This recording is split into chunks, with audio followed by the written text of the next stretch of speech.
fundraising has been like stumbling through the dark with like a tiny little flashlight where it's flickering and the battery's about to die. Welcome back to 40 Minute Mentor, the podcast brought to you by JBM, a search firm that places executives and future leaders into high-growth startups and scale-ups. This week, we're back for another episode of our Early Stage Founders feature series, where we dig into some of the challenges of starting a business and hear first-hand advice from some brilliant entrepreneurs who are already on the journey. Today, I'm joined by the incredible Rachael Twumasi-Corson, the founder and CEO of Afrocenchix. Afrocenchix is a multi-award-winning D2C health and wellness startup that offers a range of ethical natural products, including shampoos, conditioners and moisturizers, and many other things, all of which are handmade in the UK using locally sourced, plant-based, naturally derived ingredients. On top of their amazing products, Afrocenchix have also created an incredible community of people, all connected through their haircare journey. Rachael was a fabulous guest to interview. She speaks so openly and candidly about her challenging upbringing, how she turned to entrepreneurship out of necessity to start Afrocenchix, and we hear all about the lessons she's learned along the way. Prepare to be inspired and hear lots of great mentorship. Sit back, relax, and enjoy the next 40 minutes with Rachael Twumasi-Corson. Rachael, welcome to the 40 Minute Mentor. It's really lovely to see you. I have heard amazing things about you as an entrepreneur. I know we were introduced by fellow 40 Minute Mentor, Daisy Onabogu. So thank you for taking the time to join us today. How are you? Thanks for having me, James. Yeah, I'm well overall, thank you. It's been a very busy week. Good stuff. No, I can imagine. Well, we're going to dive straight into it. We always kick things off with some quick fire questions so we can get to know you a bit more. So please finish these sentences after me. My first job was a receptionist when I was 12. Wow, that is early. How did you get that job so early? Crazy story. But yeah, I was answering phones in a little office and fixing computer things and sorting the post in the office, taking things to the post office. And I used to get paid £20 a day, get on the bus over to this office in northwest London. And it wasn't until I was about 18 that I realised this was weird. yeah, a little bit. I had paper routes, and I had a receptionist. Yeah, it was crazy. I mean, £20, wow, you were rolling in it. I love that. They were using child labour, so I guess they had to pay me to keep up. Yeah, true. Brilliant. My biggest mistake I ever made was? I'm going to go with hiring mistakes.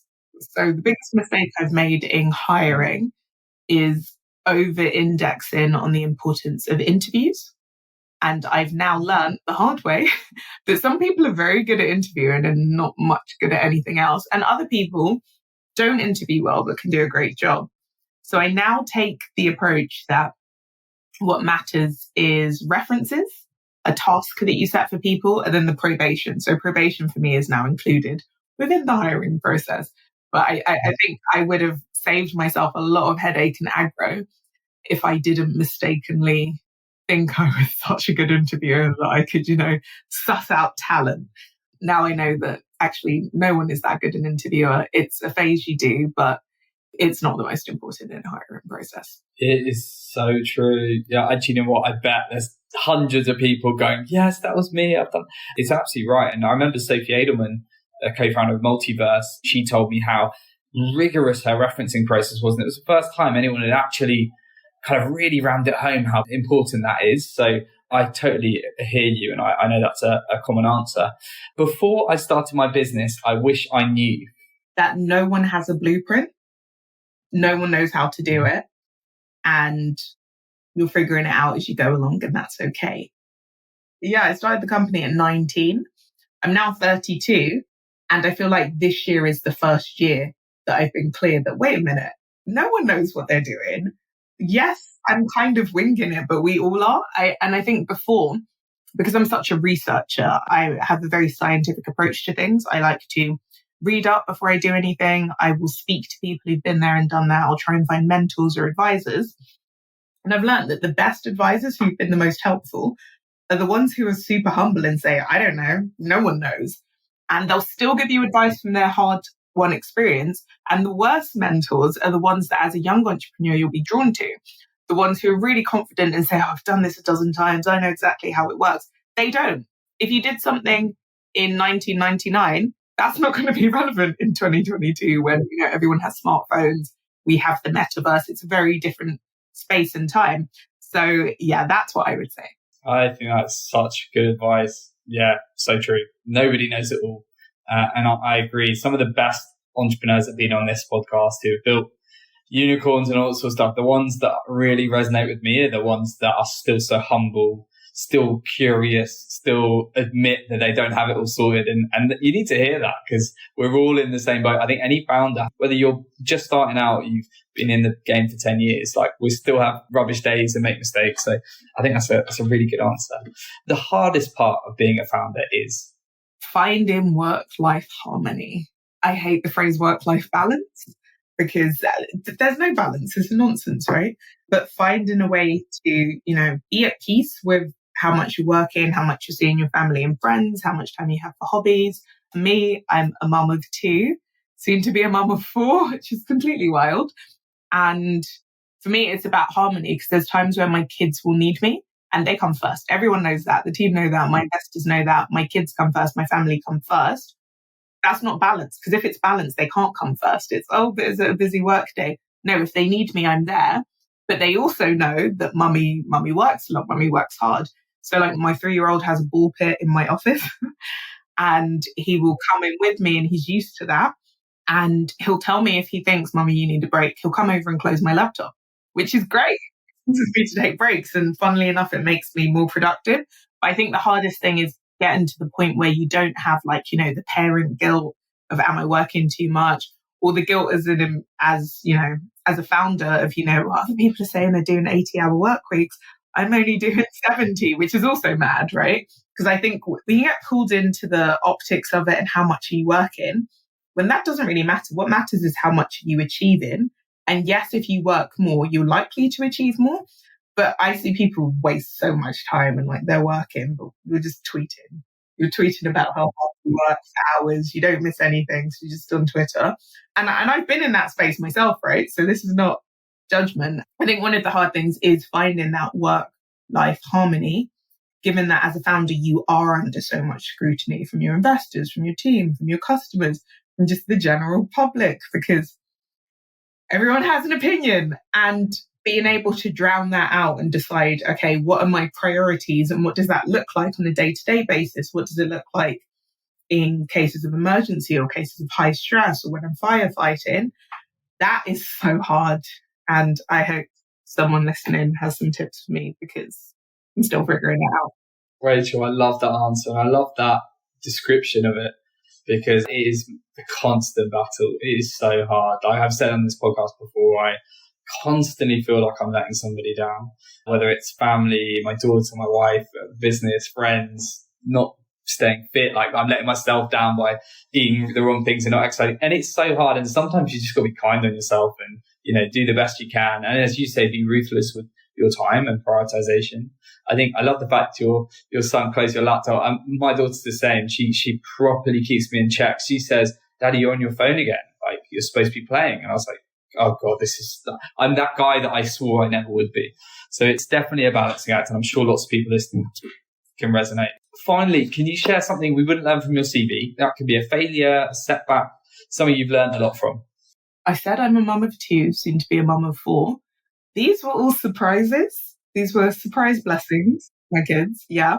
My husband needs to get the snip at this stage. And I love them. At the same time, with all of them, I felt a lot of anxiety. I felt like I'm not ready to be a mum. How am I going to do this? And because it wasn't planned, it wasn't something that I went into thinking, I'm ready. But when the babies arrived, it just felt supernatural and it felt super easy. So I try to really support my team with their families. I was the first one on my team to have a baby, but other team members who have kids or who are trying, I think having gone through those surprises myself and just learning about, my own resilience and just the resilience of humanity and the fact that we're kind of hardwired to parent, right? So it's not that it's not hard. It's that we are relational beings at our core. We're made for connection. And that means that I'll be very open and honest about, the things I'm learning as a parent, but also about the fact that it does come to you when you trust your intuition. And I think that applies to so many things. As a founder, as an employee at a startup, it can feel that way. Like you're kind of thrust into it and you're like, this is wonderful, this is great, but what on earth? And then you've got all these responsibilities suddenly that you didn't have time to consider, and you just roll with it. So I actually think, my CV would not say this, but I feel like becoming a mum by surprise really helped me in my personal development. And I feel that it helps me to be a good leader. What a great answer. No, thank you. Thank you for your candor as well. And we've got deep early, and I love that. I mean, I feel like we've already got a really good sort of insight into you and your life, but I feel like it's always good to start at the beginning. So what was your upbringing like? Can you give us a little snippet into that and also where your entrepreneurialism came from? So I had quite a rough upbringing. I grew up, so I'm one of 4 siblings, 5 if you include my half sister. And I grew up with the 4. And we didn't have a lot of money. My parents, very international. So my mum was born in the Middle East, and then she grew up in Switzerland. My dad was born in the UK, but grew up in Canada. And he's half Dutch and half Ghanaian, and my mum's mostly Ghanaian. It just gets confusing. I always said I'm going to marry a Ghanaian to just make things straightforward, or maybe a Dutch man. And I ended up marrying a Welshman. So go figure. But growing up, there was just a lot of instability and chaos. So my parents met and got married and had my brothers in Ghana, where they were both in boarding school. And neither of them had grown up in Ghana. So Ghana was like a new place for them, but kind of home. So I don't think there was a lot of stability there. But they lived with my grandparents, who were great and who were, quite involved in raising me in some ways and really helped to kind of smooth over a lot of the chaos. But there was a political coup in Ghana, and there was a guy called Jerry Rawlins who was in charge, and he did not like my dad. So my dad was constantly being thrown into prison. The soldiers would follow their car and be shooting at them. And that's when my mum was pregnant with me, and the car's getting shot at and she's in the car. So my dad's like, well, I was born in the UK, I've got a British passport. And he was only born in the UK because both of his parents were nurses during the war. His dad from Ghana, his mum from the Netherlands. They met when they were nurses in the war. So then my dad was able to get, his British citizenship sorted, escape being thrown into prison all the time. But my dad's a bit wild. If you meet him, you'll be like, yeah, he probably kind of deserved it. So anyway, so he moved over. Then my mum followed just before I was born. So on reflection, when I look back, I'm like, they were dealing with their own trauma and stuff. And I don't think, therapy was talked about, PTSD or any of these things. It was rough. We did not have any connections, any money, anything. My mum had really severe postnatal depression. So I was kind of like left alone to kind of drag myself up a lot. And my happiest memories were in Ghana. So sometimes my parents would just travel to Ghana and just leave leave the kids with the grandparents and disappear. I don't know what they were doing. But I loved that time playing with my cousins, these like long, like months and months spent in Ghana. So I kind of feel like I grew up between London and Accra. But in London, I was broke. We were in a council house. I was on free school meals. I was, had my brother's double hand-me-downs as school uniform. And it was just, other kids make you very aware of it when you're poor. So, you're poor. But my grandparents were well off. They worked really hard. They had a nice house in Ghana. So I just much preferred being in Ghana, beach. Those were the happy memories. So I guess my entrepreneurship, part of it came from just necessity. I'd seen a better life. I'd seen, my grandparents worked really hard. I'd seen what they built. And I saw the struggle that my parents went through and the impact on me and my siblings. And sometimes we wanted things. So we'd kind of figure out little hacks and little ways to get to them. I'll tell you a story about that. But I think that came from the time spent in Ghana and seeing just how everyone's kind of entrepreneurial. You almost have to be, right? So you would see like mums with a baby tied on their back, like on the roadside selling shea butter or selling sweets. And then like they see, oh, you don't have water. So they'll pull out a bottle of water and sell you the water. And they're just really responsive. And when I would get my hair braided, I would be in these salons where, again, there's mums with babies tied to their back. There's other kids running around. their family's there and they have to work, so they're getting on with it. So seeing a lot of that, I think maybe it made it an option. And when I was a teenager, my kind of first taste of entrepreneurship was I was in year 7. So I was in my first year of high school, and I noticed people spend a lot of money at the ice cream van. And we didn't get like much lunch money or anything. So my parents just didn't have any. So I spoke to my brother and we're like, oh, sometimes mom buys stuff from Costco, big family, there are 4 kids, so she'd buy stuff in bulk. Why don't we like sneak one of those tubs of sweets onto the cart? Because it's really cheap, she won't notice. And then we can sell them at school. And we were at different schools. My brothers were at a boys' school.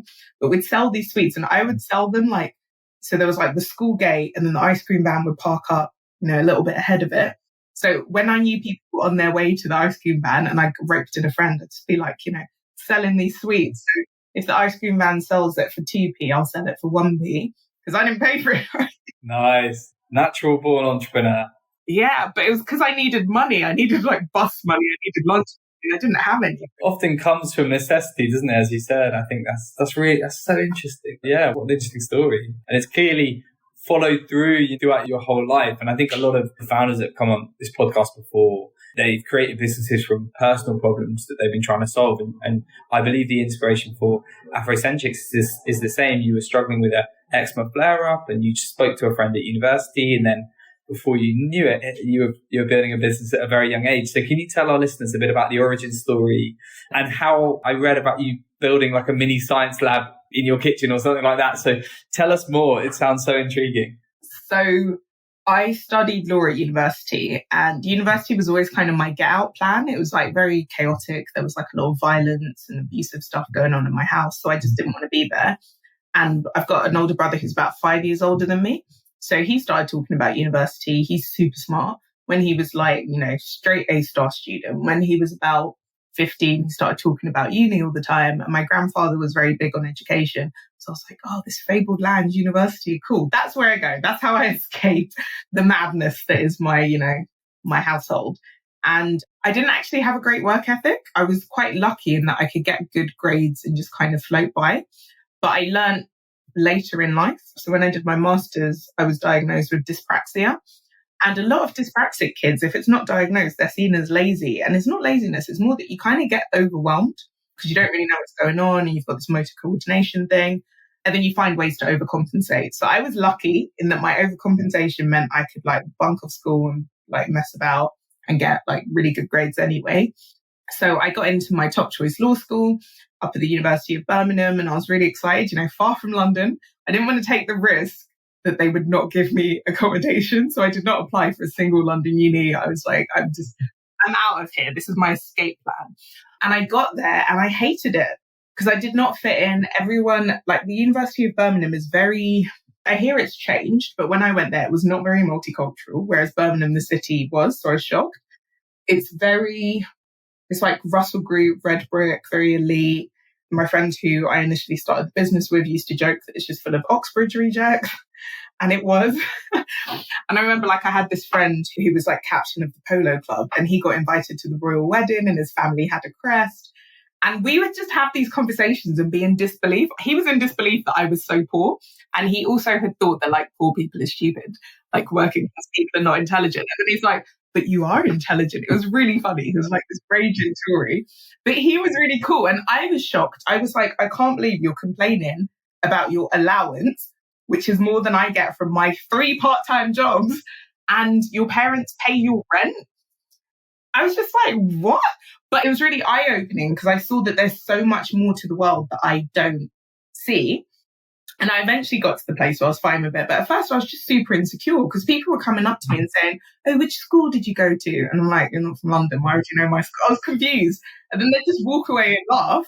And it took me so long to realize, oh, it's there's Harrow, Eton, Manchester. There are schools that are the set schools that everyone knows, even if you don't go there.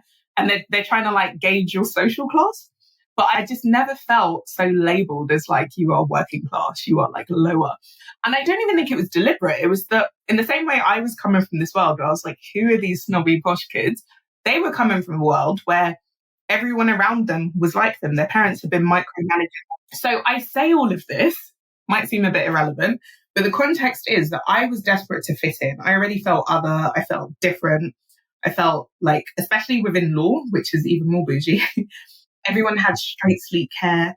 So I did too, and you can see my hair is not straight and sleek, right? So the chemicals you need to take this hair and make it look like a GHD ad, they're quite strong, right? I've got eczema, so this was a terrible idea. But my mum had been chemically straightening my hair from about the age of 3. As I said, she grew up in Switzerland. She was around white people. She didn't know what to do with Afro hair. And it wasn't until my friend was perming my hair for me, chemically straightening it, and she just said, why does your scalp look like this? Like, why is your neck all burnt? Like, this isn't normal. But it was normal for me. It was my reality. And also I had to fit in. There was all this pressure. And we started talking about it. We had like a proper conversation, realized that this is not healthy. This is not a good way to go. And she started teaching me about natural ingredients she'd been exploring because she had some bald patches. And I was like, oh my gosh, me too. But again, it's kind of embarrassing to be 18 years old and you've got bald patches, right? And I didn't know that the bald patches were coming from the chemicals I was putting on my hair. So I had like a big bald patch in my crown. I had like no hair, my hairline there and there. You can see it's even like a bit fine, but there was no hair there. So very long story short, I tried to convince her to start a business. And I said, I'll buy it from you. Can you just make this? And she said, no, she didn't go to uni to start a business. And from my perspective, I was used to doing these little like hustles, mainly with my brother who was at Loughborough, similar escape plan. And when I went to uni, I'd rocked up with a suitcase full of these like T-shirts we bought on eBay that were like Baby Milo, Billionaire Boys Club, Bathing Ape. And I was selling them for like £40 each. And that was how I bought food in the first couple of weeks because I had no money, right? And my student loan took a while to drop. And I was used to just kind of building things. Even though I was studying law, I did sciences at A-level and I loved chemistry. And my chemistry teacher used to give me this like university level work because I was just such a science nerd. So it didn't seem that weird to order like the beakers and Petri dishes and pipettes from eBay because I was used to just you order what you want and you do it. And I realized that sounds weird, but a bit more context. Me and my brother, big gamers, actually both my brothers, we loved computer games, but of course we couldn't afford them. And my dad used to clean cars in the car park of this big like computer business. And he was good friends with the owner. And then he used to do like other jobs for the owner. So one of my brothers went and asked the owner, can we have like your old computer parts? And then we used to order like motherboards from eBay and different like chips and different components. And we used to build our own like gaming PCs. So with that context, right, I know now it's not the normal thing when you're like 14 to 16 to just be building computers, but necessity is the mother of invention, right? Kids they need entertainment. And we were bored and we were left alone a lot of the time. And we loved computer games. So we just started building computers. So building a lab felt more straightforward. It was like, we have to do the surface, put out some beakers and pipettes and Petri dishes, and you're fine. So that was the approach. That's where it all began. Yeah, and the first product we made was basically like the precursor of Soothe, our scalp oil. So it was like super, super straightforward. We did a load of research, read cosmetic science journals, learn about different essential oils that stimulate blood flow to the scalp. And that's what I used to kind of like restore my hairline and get rid of the bald patches. And then we put in like 50 quid each, made a bunch, took it to a little market stall that my aunt was doing in Easton. I used to volunteer for her like community projects and people really liked it. And then I built this really basic website with just, this is the stuff I'm researching. And remember, I hated my law degree, so I was not doing my law work. I was like, this was my distraction. And yeah, very long story short, we got these customers from the market stall. And then we had people email in from different countries because they like the blog. And that was the start of, oh, wow, okay, there's something here. People are interested. This is so cool. Such a great story. And you're 19, it's just remarkable, the creativity and the hustle and just the entrepreneurial spirit. But I can now totally understand why. I was like, how did you even think about this? I wouldn't have called it entrepreneurial at the time, No, it was you just solving a problem that existed and you saw it and you went for it. And I love that. I think that's just what the best entrepreneurs do. We really want to talk about Afrocenchix and hear about the journey. But before we do that, I want to reference that, hair is a personal thing. It's an important cultural thing, particularly in the Black community. My wife is half Ugandan, and my daughter, I guess, is a quarter Ugandan, a quarter Indian. And so I've grown up in many ways seeing how important it is to their family, and also how hard it can be to manage, and getting the right products is so important. They've also seen through family and friends how people think it's okay to touch their hair or comment on it, whether it's the braids or afro hair. And I think it's kind of, that's often very upsetting for people, but then others don't understand why that's the case. So I just thought it was important, while we have you here as a real expert in the field, to share your thoughts on that experience, because I'm sure that's happened to you. And just for those that don't understand it, just explain why it's important for that sort of microaggression to stop. Sure. Okay, so to explain this, I'll tell a little story. I did an MSc at UCL, and after I graduated, I got offered a job by the student entrepreneurship department, which was basically 3 days a week. I help other students set up businesses, and the rest of the week I can run my own business. And I was in a really small team. The core team, there were 3 of us. My 2 colleagues, they were both much older. So I was in my early 20s. They were, close to retirement age. And we got on really well, right? I always felt even though I'm a lot younger, I don't have as much experience, they really respect my ideas. And because I had started a company, they knew, okay, you started a company as a student, we didn't, so we'll listen to you. So I thought, well, on a level, we've got a good relationship. I'm building my confidence. It's, my first job after my master's. And there was this one day where my hair was out like this. So I switch up my hairstyle a lot. I think I'd had it in braids and I took it out and my hair was like this. And I just feel a hand in my hair, and I turn round and it's one of my colleagues. And remember, she's senior, right? So it's a senior colleague. And I just said, I'm really uncomfortable. Can you not touch my hair, please? And she's like, all right, don't make a big deal about it. And I was just upset. I felt, and it's such a little thing, but I felt devastated for the rest of the day, because I felt like a dog, like I was being petted. And not even a dog. I wouldn't just go up to a random dog and start touching it, right? I would you check, it's okay. It was out of nowhere. And so I was upset the whole week. It knocked my confidence. And I tried to speak to her about it. And I didn't mention the word racism. I did not mention microaggression. I didn't say anything. I just said, and I was confused because I'd spoken to her a lot about black hair and how you get othered if you've got an afro, and how it's not seen as professional in the workplace and people can be uncomfortable with it, because obviously I ran Afrocenchix. And when I spoke to her about it, she said, oh, Rachel, I think you're just making a really big deal about it. And, it's not just you, I would touch, it's just because your hair's big. And she named another white colleague and said, oh, I would touch her hair too. But I didn't mention race. You brought it into it. And also, you've never touched her hair. You've only touched my hair. I tried to speak to her about it, and I just saw it wasn't going anywhere. So I just left it. And remember, I'm young. I'm just getting used to having my own natural hair. Afrocenchix is in its infancy. So I just left it. But it made me feel super uncomfortable for the rest of that job until I left. What's really funny is during the kind of Black Lives Matter movement in 2020, I got out of the blue. So this was 4 years after I graduated. So at least 3 years after I left the job, I got a message from that colleague saying, do you know what? I read this article about how Black women feel when you touch their hair, and I've been thinking about it. And you tried to talk to me about this, and it's been classed as a microaggression. And I didn't see it that way, but you're probably right. It probably was. It's exactly as it's described. I felt like I could just touch you, and I didn't feel like I could just touch other people. And it wasn't quite an apology, but at least it was a recognition, which I really respected, because I thought, okay, she's read this article. Everyone's talking about microaggression. She's like, oh yeah, I've done that. And rather than saying I've done it, it's not a big deal. She's like, it's not just Rachel. It's not Rachel making a fuss. Black people all over the country are talking about how they get petted. And I've got none of my white friends or white family members have random people come up to them and touch them. The only equivalent I can think of is when you're pregnant. Now I've got a massive bump. The bump touching is weird. I get it. It is weird, isn't it? And I know a lot of the time it might be a little old lady in a supermarket or something. I know Lucinda got that, but it is just a bit weird, isn't it? It's just, you don't invade people's space. Yeah, that's what it is. It's that someone is invading your space, and then when you assert a boundary, they act like you are the problem.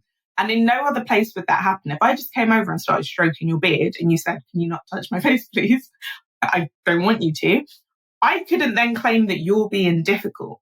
But there's this whole thing where Black women's bodies are seen as almost like public property. Like we're not allowed to have boundaries. And if we have boundaries, then we're aggressive. In fact, this colleague described me as a Rottweiler once. So yeah. So I would just say, just don't do it. And it's not you cannot touch a Black woman's hair. It's like anything else. If you want to touch something, ask first. But also don't ask and put people in an awkward position. If it's your friend and you think their hair looks really cool and you want to touch it and see the texture, say that and ask if it's okay. And also say, I know it's a weird question. Recognize that you're being weird and not the human that doesn't want to be petted. Don't pretend they're being weird.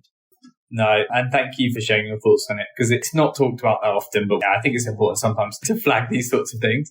If we get back to Afrocenchix then, so tell us a bit more about what makes the business so unique, because I know you know, everything's ethically and sustainably produced. You only use natural and organic ingredients. So can you tell us a bit about the evolution of the business and the products and like where you are today and why you grew the business in that way?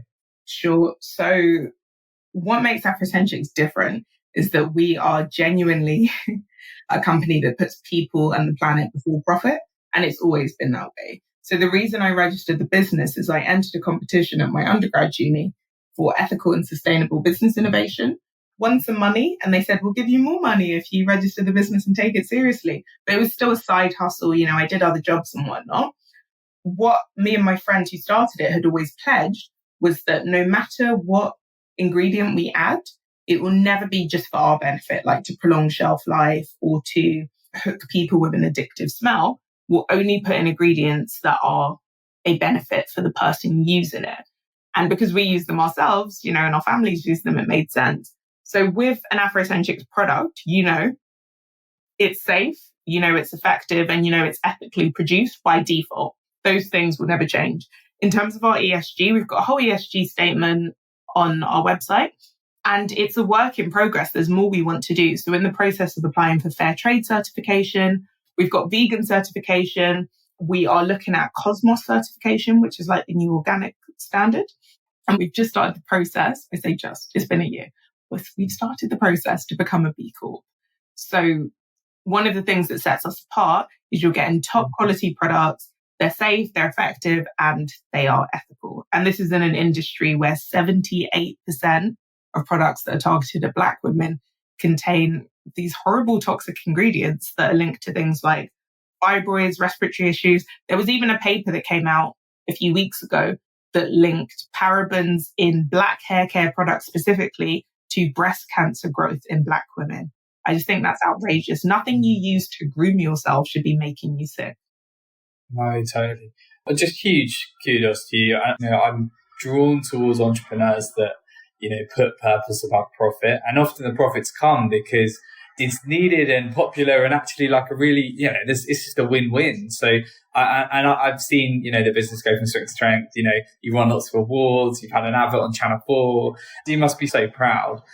I think it's also a hard business to run. Like any D2C physical product company is going to have very, very hard times. And we're seeing right now, and, you know, with the economic backdrop that we have, it's going to be tough for D2C founders. So what have been your biggest lessons from being a D2C founder, somebody that's run a business for a long time now?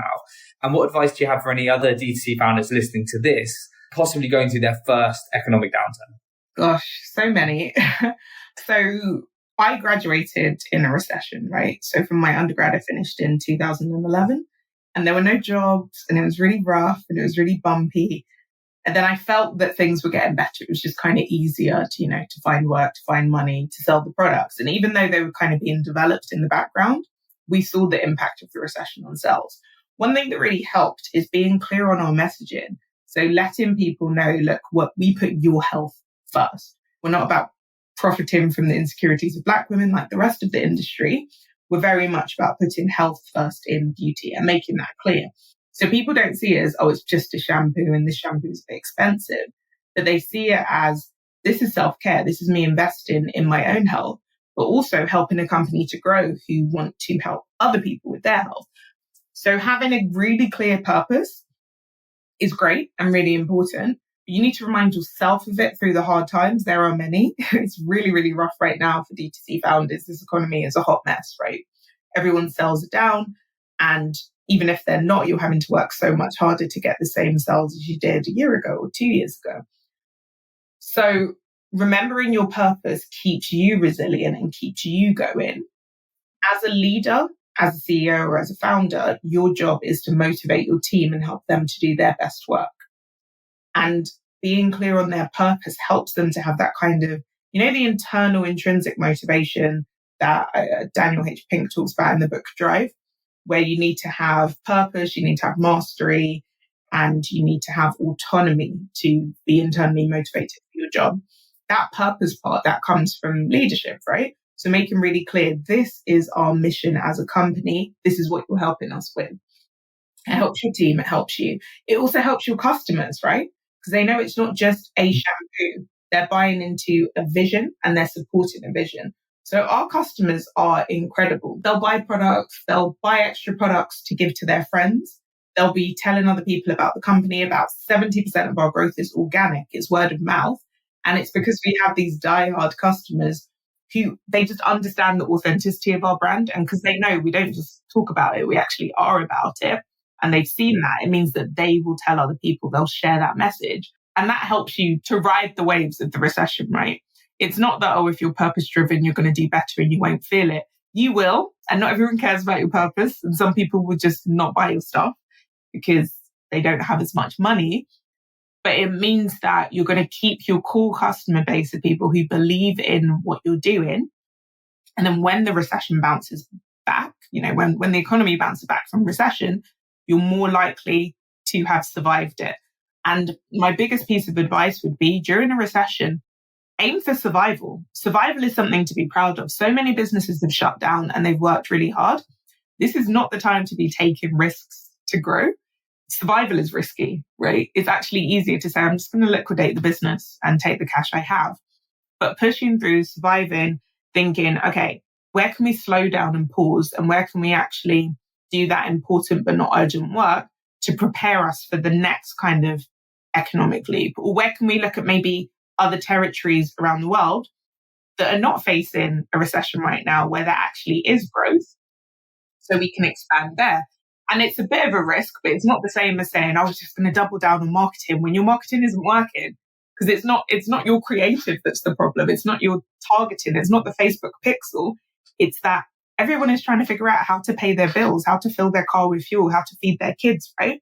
Even people who are quite well off. The cost of living crisis is real and it's hit most of the British population. So this is a time to be proud of yourself if you survive and not to listen to voices that make you feel like you have to have this perpetual, VC fueled growth. Sometimes that doesn't work. And in the middle of a recession, you need to be looking around, thinking of the next opportunity and focusing on survival. Rachel, that is unbelievable answer. It's fantastic advice for anyone that is listening. This whole series, this feature series is all about, early stage founders, building incredible businesses. And it's meant to inspire the next generation. And also to kind of remind those that are at the early parts of that journey, to keep going. And that advice is just what a lot of people are going to need to hear, because there is a huge amount to be said for surviving difficult periods, and you'll often be stronger for it at the other end. So thank you so much. It was a nice segue. You referenced it a bit earlier, but you've also built a really strong team and culture over a number of years, but you've also built this incredible community, which is, way bigger than the products you kind of create. There's a whole haircare, specifically black haircare community behind your brand. You've done it so well, and it's not easy to do. So can you share just a little bit of information about what it took to cultivate that loyal sort of community behind the brand? Any advice for founders that are trying to replicate something similar? And also any mistakes you might have made or you've seen people make in trying to build a community? Yeah, I think community is a big buzzword now. And I remember at first talking about our community and investors are just frowning at me. They're like, why are you telling me this? Like, why is that relevant? So for me, I was thinking of community in that kind of like grassroots community organization, charity sector kind of way, because I'd worked with different charities and I'd thought about, local communities. If you want to make a change in something, you need to get the actual people who you're trying to make that change for included in it, because there's a lot of power in community and in the crowd. And there's a lot of wisdom in crowds, right?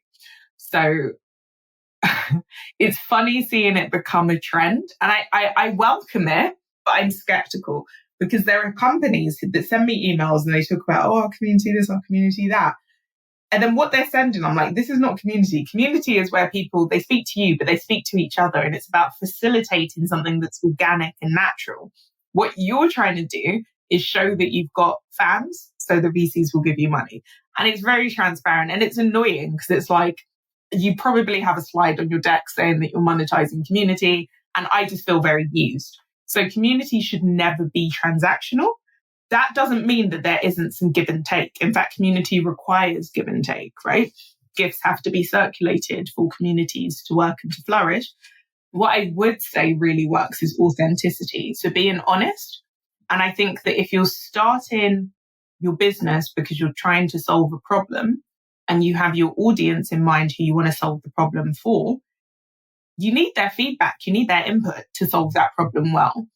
And that's the core of your community. So when I say be authentic, I mean that when you're communicating with them and you're telling them why you're writing these free blogs, why you're sending out this newsletter, why you're including them in everything you do, you're very honest about it. And you're honest about when things aren't going well. And you're honest about what you need from the community too. So one mistake I used to make is send stuff out and expect them to read my mind and know what support I wanted, or feel like, oh, maybe they don't really care. Now I'll be very clear. I'll say, okay, we need your support. This is what's going on. You can support us in ways A, B, or C and give different options. So it might be that we're up for an award and we really want to win it and it's the people's choice. So please vote for us. The voting, being honest, the voting will take you about 5 minutes because you have to click through all the other candidates. So we either need 5 minutes of your time to vote, or you can share it on social media so other people will vote. Or you can really, do us a solid and vote and then also share it on social media. Little things like that. So having clear asks of your community, being authentic and knowing fundamentally what you're giving to your community and why you have them. It should never be as a means to an end because they're people, right? It's about relationships. So I speak to members of my community every day, pretty much. And it's about that give and take, which I'm happy to do because, as I said, I care about health. For me, health and well-being are, the fundamental basis of our community. And that's why I'm happy to spend half an hour talking on the phone or messaging on Instagram with someone about their bald patches and what they can do about it. Yeah. Oh, well, you've done something and you've created a community which clearly does exist without your direct participation, which I think is so powerful, and it's often how some of the best brands can grow so quickly and organically, and it's something to be very proud of and very difficult. I've seen a lot of the vanity community stuff that we see in the startup world, which, frankly, you can see through. So we talk community, we've done the origin story, we've kind of learned a lot about the business, but you wouldn't be where you are without having to raise some money. That's just part and parcel, sadly, of startup life.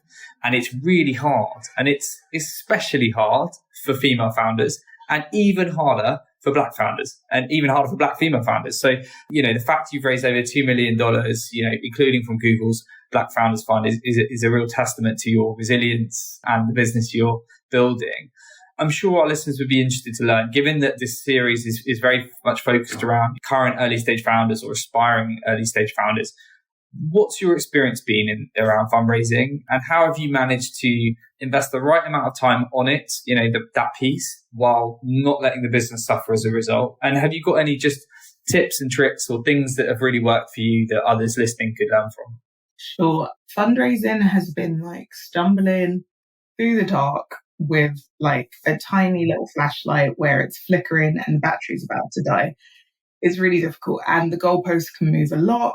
And I've been like laughed out of rooms. I've had people say racist or sexist stuff to me. And I've got a very high threshold for this stuff. Usually I have to be told by other people, I think that's microaggression. I'm like, no, they're fine. So if I say it's racist and sexist, it's like, it's really bad. There was one time that was really funny where 2 VCs asked the other partner to leave the meeting because they felt that he was being really rude. And I hadn't clocked that he was being rude because I was like, oh, I've heard stuff like that 10 times this week. Is that bad? But they thought it was bad. It was quite a big fun too. I'm not going to name them. What I would say is I have written a couple of Medium articles to give tips to other people. And I've had feedback from people who've said they used it and the tips worked and they've raised investment. So check those out. In terms of the experience, I'm not going to go into the negative too much. I have an interview on Sifted about the reality of raising money as a Black woman. But I think whoever you are listening to this, whether you come from privilege or you don't, whether you're male, female, black, white, yellow, green, whatever, there are things that are always helpful, right? And recognizing your starting point is also helpful, right? Knowing that, okay, less than 0.003% of investment goes to Black women, and it's dropped since the pandemic because there's been more, fear, uncertainty, and doubt. That's helpful because when you're doubting yourself, you can remember, okay, it's not just me, but you need a balance of the humility that comes from knowing maybe I've made some mistakes, I should ask for feedback and I should learn, and the confidence that comes from knowing I am building a kick-ass business and it's not fair, talent is equally distributed, but opportunities are not, and it is unfair. And also it's subjective. Not everyone's going to like it. It doesn't mean it's a bad business. You need to balance the two, right?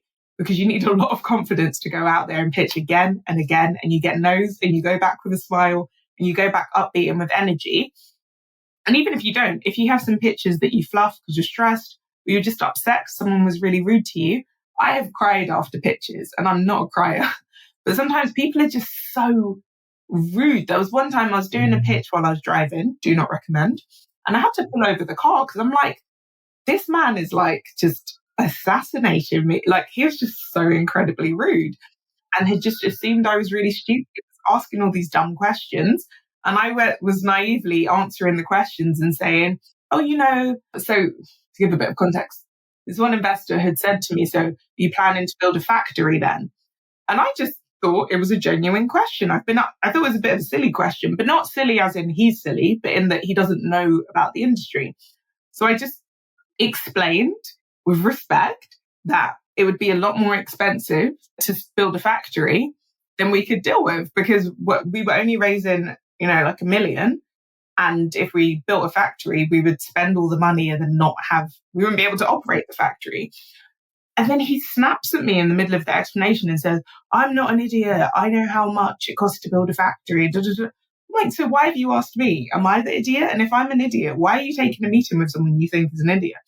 I think there's so many power games at play. There's a lot of ego in VC you have to deal with, and even with angel investors. But there are also some incredible funds. There's also some really driven people who care and whose hearts are in the right place. So this brings me to the tips. What I would say is have your materials solid, know your stuff inside out, do your research, make sure you've got a good pitch deck with a good outline, you've sent it to people, you've sense checked it. The next thing is practice your pitch again and again. Make sure you've got your elevator pitch ready. Make sure you've got your half-hour pitch with Q&A ready. Just make sure you practice. Take every opportunity you can. And engage in self-care. I'm just going to leave it at 3. And when I say self-care, I mean every aspect. Think about, I like the acronym SPICES. So you think about the spiritual, the physical, the intellectual, the creative, the emotional, and the social. So this is everything from if you need therapy, have a therapist. I have a lot of therapy. If you need to talk to your friends and hang out with them and just vent about stuff, do that. If you need a mentor to bounce things off of, if you need to be reading books, if you need to go and do some creative writing or play the guitar or, go for a cycle or go for a run, make sure you're looking after yourself and all the different aspects, mind, body and spirit, because ultimately, if I had not been able to just stop when people were moving mad and just go for a walk in a park and pray and clear my mind, give all the stress to God, I probably would have lost my mind. People were just so rude and terrible. But I don't know if I would have been able to persevere to make it to the target. So with fundraising, it's a marathon, not a sprint. So follow those tips. I'm going to add a 4th. Track your process somewhere. I use a Trello board. You can use a spreadsheet. Just make sure you're not trying to keep it all in your head because you will mix up investors because you'll speak to so many of them. And that's a big no-no. Brilliant tips, Rachel. Honestly, super helpful. It makes me very sad to hear some of the stories you told. It's also sadly not surprising, which is even worse. I really do hope things are changed. There are a lot of good investors out there with their hearts in the right place. But there are sadly still a lot that are, it's just, as you said, like it's an ego game, a power trip. And, I'm hoping the next generation, will kick those guys to the curb. Not necessarily all guys, but probably the majority are. So, thank you so much for that. We're sadly at the end, Rachel. We're going to ask our final quickfire questions, but it's really been an absolute joy to chat to you. In one sentence, what does the future hold for Afrocenchix? Making safe, effective, ethical hair care available to everyone. Lots of expansion. Yeah, that was two sentences. But... That's exciting. Well, we'll have to get you back on to chat all about that. At the end of your career, what would you like to be remembered for? Being a good mother and leader. So important. And if you could be mentored by anyone dead or alive, who would it be and why? Ooh, okay. So I've just discovered my new dream mentor, who I've ordered her book. So the founder of Spanx, purely because she's a mum of 4, and that's been terrifying me, that prospect. Like, I'm super excited, but really worried. She's built this incredible business and done it with like minimal funding and on her own terms and put people first. And she seems to really care about her team and her people. I from the outside, it looks like they genuinely come first. Yes, such a good one. And I followed her on LinkedIn. She would be an amazing guest as well. So I'm putting it out into the universe. If anyone knows her, hit me up. I would love to get her on. Thank you, Rachel. And last but not least, what final piece of career or life advice would you like to leave our listeners with? I would say seek to serve others and look after yourself.